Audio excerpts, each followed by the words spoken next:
নৌসেনারা, ভারতীয় নৌসেনারা তারা সশস্ত্র লড়াই করে। এই লড়াইয়ের মাধ্যমে তারা ভারতকে স্বাধীন করবে বলে সিদ্ধান্ত নিয়েছিল।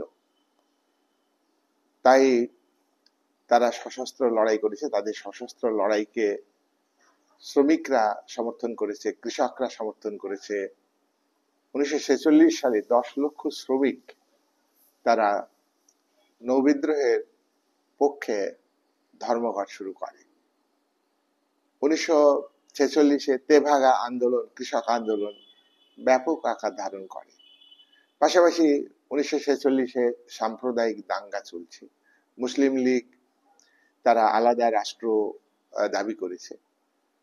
1940 সালে লাহোরের মুসলিম লীগের অধিবেশনে মোহাম্মদ আলী জিন্নাহ অধিবেশনের সভাপতি হিসাবে তিনি মুসলমানদের জন্য স্যার সৈয়দ আহমদ খানের যে দ্বিজাতি তত্ত্ব, এই তত্ত্বের উপর ভিত্তি করে আলাদা রাষ্ট্রের দাবি করেন।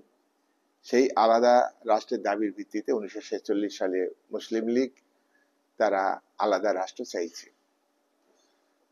মুসলিম লীগ কংগ্রেসের সঙ্গে সহমত হয়নি, তারা আলাদা রাষ্ট্রের দাবিতে অনড় ছিল, যার ফলে সাম্প্রদায়িক দাঙ্গা ব্যাপক আকার ধারণ করেছে। 46-এ লক্ষ লক্ষ মানুষ সাম্প্রদায়িক দাঙ্গাতে নিহত হয়েছেন।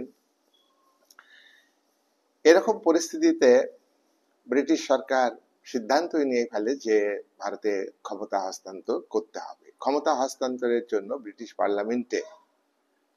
পার্লামেন্ট মানে হলো ব্রিটেনের আইনসভার নাম হচ্ছে পার্লামেন্ট।